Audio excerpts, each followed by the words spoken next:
आज मैं human centipede का फर्स्ट सीक्वेंस यानी कि पहला पार्ट एक्सप्लेन करने वाला हूँ, जो कि एक डच हॉरर मूवी है और ये टॉम सिक्स द्वारा डायरेक्ट की गई है। इस मूवी को 2009 में रिलीज किया गया था, लेकिन कई जगह से इसे अपने वायलेंस के कारण बैन कर दिया गया था। ये मूवी नाजी ह्यूमन एक्सपेरिमेंट से इंस्पायर्ड है, जो कि वर्ल्ड वॉर 2 के दौरान कैदियों पर किया जाता था, जिसमें उन्हें बुरी तरह से टॉर्चर किया जाता था। कई बार तो कैदियों को आपस में जिंदा सिल दिया जाता था, जो कि काफ़ी इनह्यूमन पनिशमेंट थी। तो ज़्यादा टाइम वेस्ट न करते हुए हम सीधा चलते हैं वीडियो की तरफ।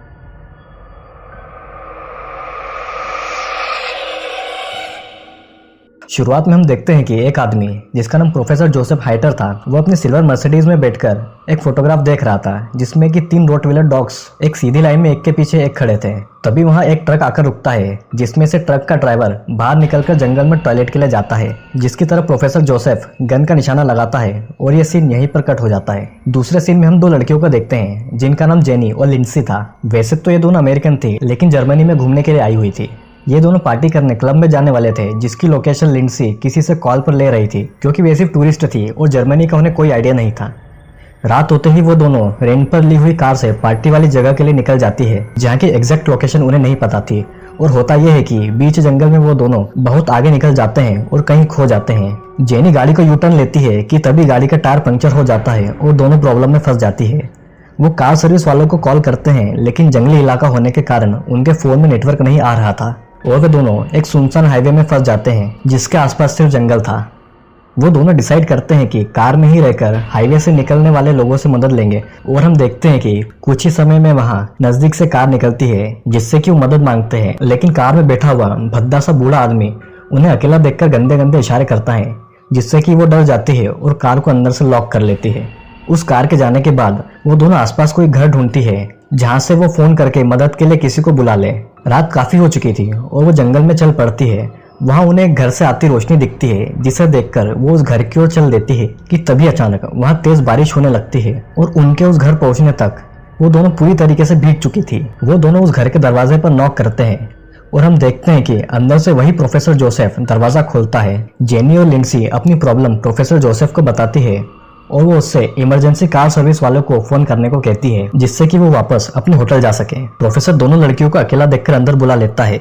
जेनी और लिंडसी प्रोफेसर के घर को गौर से देखते हैं और वो नोटिस करते हैं कि दीवारों पर अजीब अजीब तरीके की पेंटिंग्स लटकी थी, जो कि काफी डिस्टर्बिंग थी। प्रोफेसर उनसे पूछता है कि क्या वे टूरिस्ट है, और वे उन्हें बताती है कि दोनों न्यूयॉर्क से हैं और यूरोप घूमने आई है। वो प्रोफेसर को कार सर्विस वालों को फोन करने को कहती है, जिससे कि वो अनसुना करके उनसे एक सवाल करता है कि क्या दोनों रिलेटिव्स हैं, पर वो ना कहकर बताती है कि वो रिलेटिव्स तो नहीं है, लेकिन दोनों फ्रेंड जरूर है। प्रोफेसर अचानक अपनी जगह से उठता है और किचन में पानी लेने जाता है, और जब वो अंदर किचन में होता है तो वहीं से एक फेक कॉल करता है, जिससे बाहर बैठी जेनी और लिंडसी को लगता है कि वो इमरजेंसी कार सर्विस वालों को कॉल कर रहा है। प्रोफेसर दोनों के पानी में रोहेपनॉल नाम का एक ड्रग मिला देता है, जो कि लिंडसी पूरा पी जाती है, लेकिन जेनी से पानी का ग्लास गिर जाता है, जिस पर प्रोफेसर गुस्सा होकर दोनों के साथ जानवरों जैसा बर्ताव करता है। प्रोफेसर गिरा हुआ पानी साफ करने के लिए टॉवल लाने का बोलकर नीचे बेसमेंट में बनी अपनी लेबोरेटरी में जाता है और एक इंजेक्शन लेकर आता है। इधर लिंडसी को थकान महसूस होती है, क्योंकि वो ड्रग वाला पानी पूरा पी गई थी, लेकिन जेनी ने आधा ही पानी पिया था, इसलिए उसे कुछ नहीं होता। जेनी प्रोफेसर से एक और कॉल करने को कहती है, लेकिन वो उसे मना कर देता है और जेनी की गर्दन में वो इंजेक्शन घुसा देता है, जिससे कि वो भी बेहोश हो जाती है। अगली सुबह प्रोफेसर डाइनिंग टेबल पर बैठकर अपना ब्रेकफास्ट कर रहा था और इधर लिंडसी और जेनी दोनों को होश आता है और वो खुद को प्रोफेसर की लेबोरेटरी में बेड से बंधा हुआ पाती है, और पास में वही ट्रक ड्राइवर बंधा हुआ था, जो कि मूवी की स्टार्टिंग में दिखाया गया था। तभी प्रोफेसर वहां आता है और ट्रक ड्राइवर से कहता है कि वो मैच नहीं करता और इसी वजह से उसे मरना होगा, और प्रोफेसर एक टॉक्सिक इंजेक्शन उसकी नसों में इंजेक्ट कर देता है, जिससे कि वो ट्रक ड्राइवर देखते ही देखते तड़प तड़प कर मर जाता है, और प्रोफेसर उस ट्रक ड्राइवर को अपने बैकयार्ड में दफन कर देता है। हम देखते हैं कि प्रोफेसर एक जापानीज आदमी को अपनी बेहोशी की दवा वाली डार्ट गन से बेहोश करके लाता है, और वो भी उसे जेनी और लिंडसी के बगल वाले बेड पर बांध देता है। जब सभी को होश आता है तो वो जोर जोर से चिल्ला रहे होते हैं।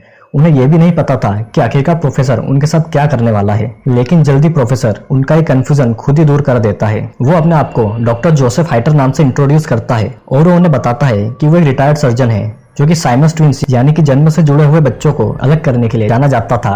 उसने 6 महीने पहले अपने 3 रॉटवीलर डॉग्स को एक साथ ऑपरेशन के जरिए जोड़ दिया था और वो सेम ऑपरेशन जेनी, लिंडसी और उस जापानीज आदमी पर करने वाला था, क्योंकि उनके स्किन टिश्यूज आपस में मैच होते हैं। वो उन्हें ऑपरेशन के बारे में बताता हुआ कहता है कि सबसे पहले वो उन तीनों के घुटनों के लिगामेंट्स को हटा देगा ताकि वो खड़े न हो पाए और सिर्फ घुटनों के बल ही चल सके। वो एक डायग्राम की मदद से बताता है कि वो सब्जेक्ट सी के होठ और जबड़े को निकाल देगा, जिसमें कि उनके दांत भी शामिल थे।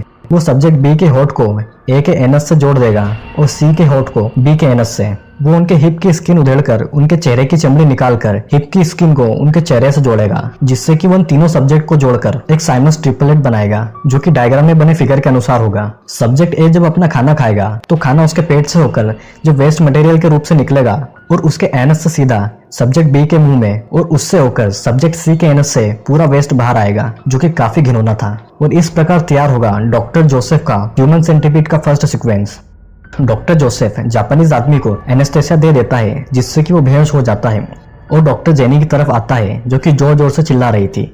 डॉक्टर जेनी को एनेस्थेसिया दे रहा होता है। इतने में लिंडसी अपने आप को दांतों की मदद से खोल लेती है और वहां से भागने लगती है, लेकिन उसके हाथ में नीडल लगी होने के कारण उसकी चमड़ी खींचती जाती है और उसके हाथ से खून बहने लगता है। लिंडसी भागकर एक कमरे में जाती है और डोर को अंदर से लॉक कर लेती है, लेकिन डॉक्टर वहां के ग्लास को तोड़कर आ जाता है और लिंडसी को वहां से भागना पड़ता है, लेकिन वो सीधा पूल में जाके गिरती है और डॉक्टर वहां भी अपनी डार्ट गन लेकर आ जाता है और पूल को कवर अप कर देता है। लेकिन तभी वहां की लाइट चली जाती है, जिसका फायदा उठाकर लिंडसी वहां से भाग जाती है। वो सीधा डॉक्टर जोसेफ की लेबोरेटरी में जाती है और जेनी को खोलती है, जो कि एनेस्थेसिया की वजह से बेहोश पड़ी थी, और वो उसे घसीटते हुए बाहर ले आती है। लेकिन पीछे से डॉक्टर जोसेफ उसे डांट मारकर बेहोश कर देता है और उन दोनों को वापस अपनी लैब में ले आता है, जहां वो उनका ऑपरेशन करने वाला था। ऑपरेशन की शुरुआत में वो उनके घुटनों के लिगामेंट्स निकालता है और उनके दांत भी। फिर वो सभी की बॉडीज पर मार्कर से मार्क करता है और वो उनके चेहरे और उनके हिप्स की चमड़ी को निकाल देता है। डॉक्टर जोसेफ का ऑपरेशन कई घंटों तक चलता है और सीन यहीं कट हो जाता है। और कुछ दिनों के बाद हम देखते हैं कि डॉक्टर जोसेफ ड्रिंक कर रहा था और सामने उसका बनाया हुआ ह्यूमन सेंटीपीड जमीन पर पड़ा हुआ था। उन तीनों के घाव अभी तक ठीक से भरे भी नहीं थे और वो उन्हें जबरदस्ती खड़ा करता है। हम देखते हैं कि जापानीज आदमी सबसे आगे था, यानी कि वो लीड था।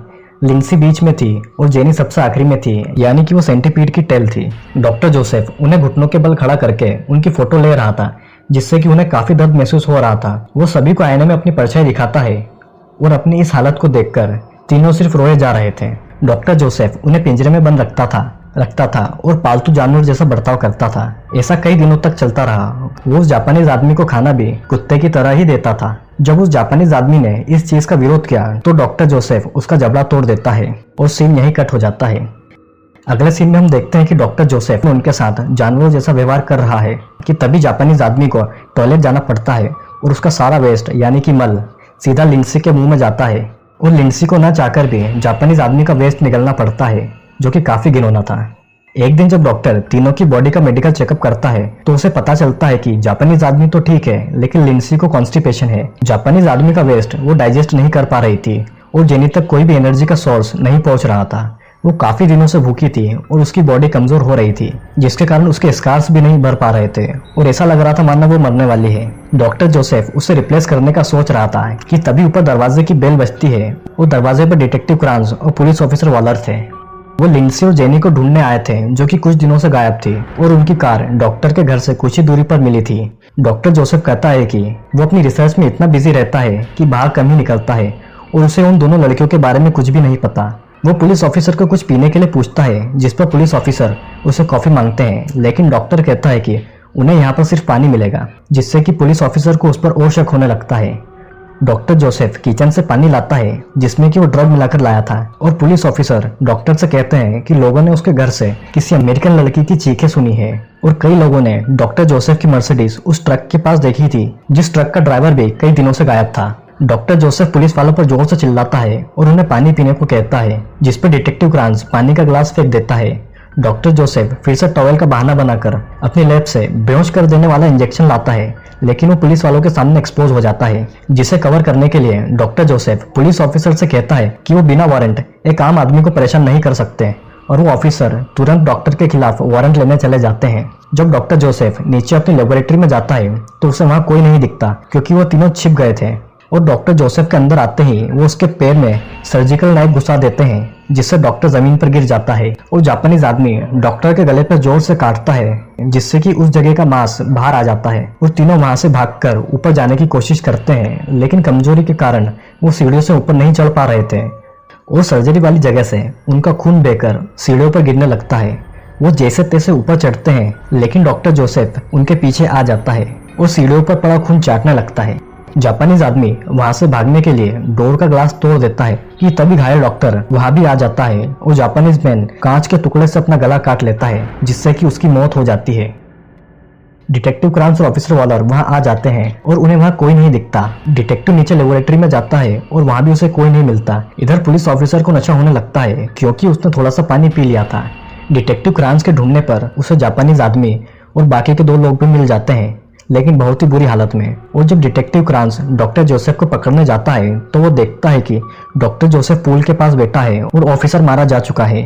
डॉक्टर जोसेफ ऑफिसर की बंदूक से क्रांस पर गोलियां चला देता है, जिसके डिफेंस में वो डॉक्टर जोसेफ के सिर में गोली मार देता है और इस प्रकार दोनों मारे जाते हैं और अंदर रह जाता है तो बस डॉक्टर जोसेफ का बनाया हुआ ह्यूमन सेंटीपीड और मूवी यहीं खत्म हो जाती है।